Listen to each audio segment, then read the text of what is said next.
Hello friends, welcome to Rama Kitchen. இன்னைக்கு வந்து நம்ம ஒரு ஆந்திரா ஸ்டைல் ஒரு வெரைட்டி தான் பார்க்க போறோம். டொமேட்டோ பப்பு எப்படி பண்றதுன்னு பார்க்கலாம். தக்காளியோட டேஸ்ட்ல பருப்பு வந்து ரொம்ப அருமையா இருக்கும். எல்லாருக்குமே இது ரொம்ப பிடிக்கும். இதுல வந்து ஒரு சின்ன சின்ன விஷயங்கள் நம்ம சேர்த்து பண்ணும்போது ரொம்ப டேஸ்டா இருக்கும். அது எப்படி பண்றதுன்னு பார்க்கலாம். இதுக்கு வந்து இப்போ ஃபர்ஸ்ட் நம்ம பருப்பு என்னென்னலாம் போட்டு வேக வைக்கலாம்ன்றதை பார்க்கலாம். இப்போ குக்கர்ல வந்து நம்ம இன்னைக்கு வந்து 150 கிராம் பருப்பு எடுத்துர்க்கேன், தோரம் பருப்பு. நல்லா வந்து ஒரு 10 நிமிஷம் ஊற வச்சிட்டு குக்கர்ல அதை சேர்த்துக்கலாம். அது கூடவே ஒரு 50 கிராம் சின்ன வெங்காயம் தோல் உரிச்சதை சேர்த்துக்கலாம். பச்சை மிளகாய் 3, நல்ல பழமான தக்காளி, இன்னைக்கு 3 தக்காளி நான் சேர்த்துருக்கேன், நல்ல பெரிய சைஸ் தக்காளி. ஒரு 100லேருந்து 150 கிராம் தக்காளி சேர்த்துருக்கேன். இது கூடவே 1 டீஸ்பூன் காரத்தூள்,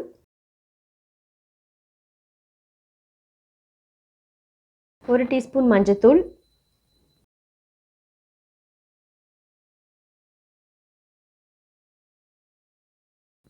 கொஞ்சமாக ஒரு 2 டேபிள் ஸ்பூன் அளவுக்கு நல்லெண்ணெய் சேர்த்துக்கலாம். இதில்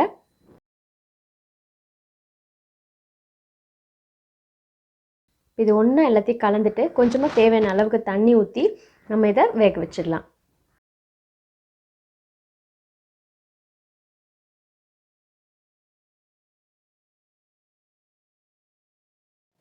இப்போது பருப்பு வெந்துட்டு நான் 3 விசில் வரைக்கும் வச்சேன்.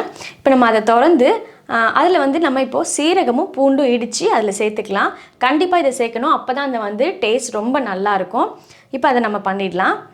இப்போ நம்ம குக்கர் திறந்து பார்க்கலாம். பருப்பு நல்லா வெந்திருக்கு. இந்த மாதிரி இருக்கணும், ரொம்ப குழன்னு எல்லாமே வந்து குழஞ்சி போகக்கூடாது. பருப்பு பாருங்கள், நல்லா இலையாக வெந்திருக்கு. இந்த மாதிரி இருந்தால் தான் டேஸ்ட் நல்லாயிருக்கும், ரொம்ப குழன்னு இருக்கக்கூடாது. இப்போ நம்ம கொஞ்சம் சீரகமும் பூண்டும் சேர்த்து நல்லா இடிச்சிக்கலாம். ஒரு அரை டீஸ்பூன் வந்து சீரகம் சேர்த்துக்கிறேன். ஒரு 4லேருந்து ஒரு 5 பல்லு பூண்டு சேர்த்துக்கலாம். இப்போ இதை நல்லா இடிச்சிக்கலாம்.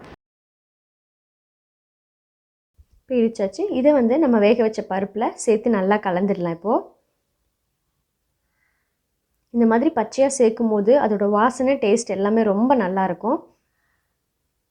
இப்போ இதுக்கு கொஞ்சமாக தேவையான அளவுக்கு தண்ணி சேர்த்தே நீங்கள் கரைச்சிக்கலாம். இதை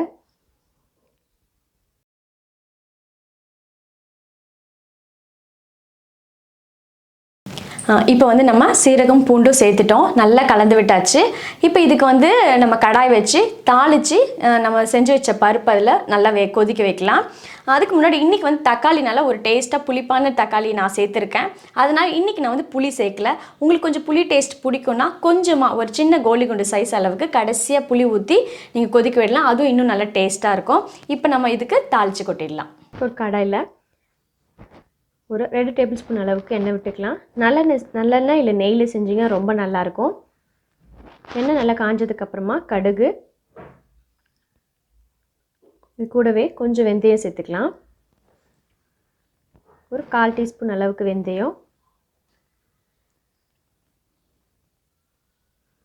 ஒரு 2 வரமிளகா நல்லா கிள்ளி தாளிச்சுக்கோங்க. 2லேருந்து 3 நம்ம காரத்துக்கு தகுந்த மாதிரி போட்டுக்கணும். கொஞ்சம் பச்சை கருவேப்பிலை, பெருங்காயம். இப்போ இது எல்லாமே நல்லா பொரிஞ்சு வரட்டும். இப்போ நம்ம வேக வச்ச பருப்பு எடுத்து அதில் போட்டுக்கலாம். நான் கொஞ்சமாக தண்ணி சேர்த்துட்டேன், ரொம்ப திக்காக இருந்ததுனால. உங்களுக்கு எவ்வளோ திக்னஸ் வேணுமோ அதுக்கு தகுந்த மாதிரி சேர்த்துக்கோங்க.